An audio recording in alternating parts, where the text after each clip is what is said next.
So with that, let's now dive into search query performance. So search query performance available only for brand registered sellers. If you go to brands and then you click on brands, so we covered this on the first one, where to get it and blah, blah. So my first jumping off question to you is a little bit of a different question than how to use search query performance in terms of the data it shows. But it's more about looking at it over time. So the question is this: search query performance reports are available at ASIN level as well as brand level. Either way. So if you select the ASIN level, then you have to select the ASIN that you want to view and then select the time frame, so on and so forth. Then you are able to also click on each keyword that comes on, reported, and then see who else is selling that keyword, who else you are competing with. So that's even another layer. But my question to you is this: if the whole universe of your Amazon operation that gives you those keywords was just looking at one thing, that means select the report and look at it. That would mean one thing, but it's asking you to select the time frame. So you are able to select week, or you are able to select month. And of course, you get X number of keywords that give you traction when you select 1 week. And that data completely changes when you select the next week, and changes again when you select the next week and the next week and the next week. So my question then is, how do you determine the value of each keyword, whether it's impression share or click-through rate or cart ad rate or purchase rate? Because it's changing all the time. So how do you know this? Okay, this is not performing well, it's going down or it's going up. So what is your criteria? So I agree that it's important to look at this data over different periods of time, because if you don't, you're going to end up in this situation where there's really it's just hard to analyze and hard to work with. So generally speaking, what I like to do is combine the data from multiple weeks, just using a few different Excel formulas. I actually, probably by the time this goes up, I'd be happy to share with your audience or anybody else a template of how to do this. And generally speaking, what I'm doing, and I'll tell you the formulas. There's really 3 main formulas. It's unique, and then sum ifs, and then index and match combined. And those are going to get you the majority of, and then you have to multiply cells, but those will get you the majority of the data points all into a single sheet that you can then look at over a period of time.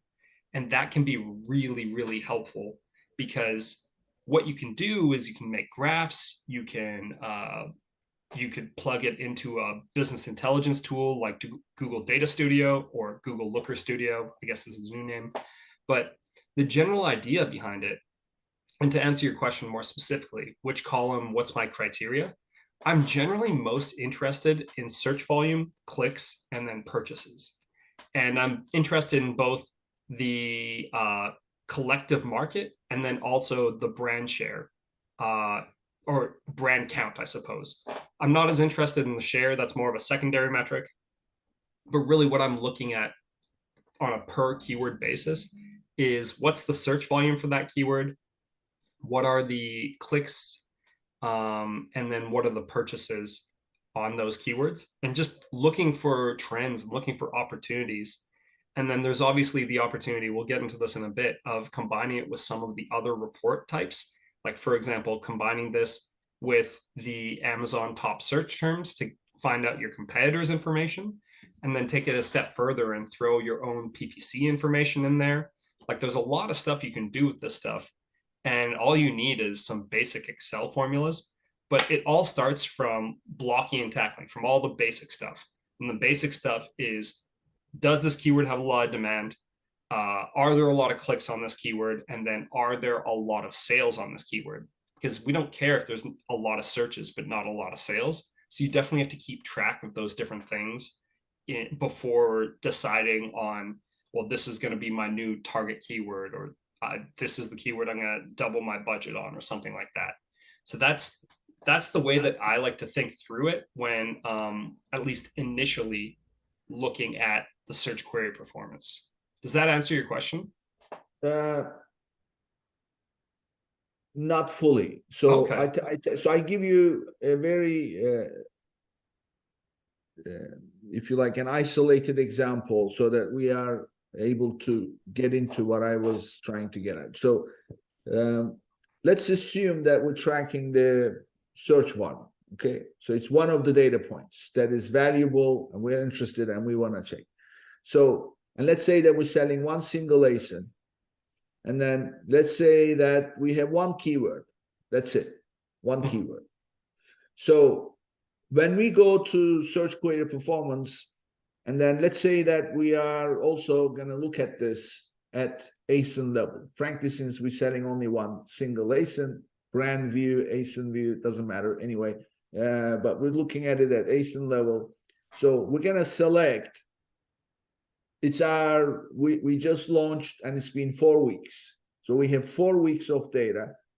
And now I want to see what's going on and I want to optimize. So I go to search query performance, select the ASIN view, select the ASIN, select the week number 1, or actually it's going to say week, whenever, depending on when we start, week 21, let's say. So week 21 happens to be my first week. And then it's going to give me search volume is 5,000 during this week. And that's all we're looking at for now. Okay, I got 5,000. So now I select week 22. Search volume, 6,200. Week 3, 4,200. Week 4, 8,500. So now I've got 4 different values. It went up on week 2, down on week 3, and way up on week 4. My question to you is, what number are you working? 8,500? Or the first 4,500? Or whatever the number was? Or is it average or total? What are you working? So if I'm looking at 4 weeks of data, I will aggregate. Because what I'm going to do is compare all of those keywords in their aggregate form, because maybe an influencer used a term in a video and that keyword took off for a week, but then the other 4 weeks, it was nothing. That's something that I don't want to be misled. And so I'd rather look at it in aggregate instead of in average, because I've found that averages lie more easily, if that makes any sense. So aggregate means you're going to sum up all 4. Exactly. But that doesn't, okay. So if I have a keyword, let's again stick with the example, one keyword, and I started with, I launched 1,000, especially if you're a new launch, it's going to be less at the beginning. So 1,000, and then 1,500, and then 2,000, and then 2,500. Okay.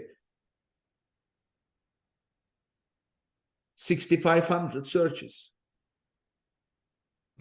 Now take that, okay, for an existing seller. Week 1, you're going to laugh now. Week 1, 2,500. Week 2, 2,000. Week 3, 1,500. Week 4, 1,000. Yeah. Both show the same. Mm-hmm. Your actions will be different for each scenario, right? Yeah, that's true. So what do?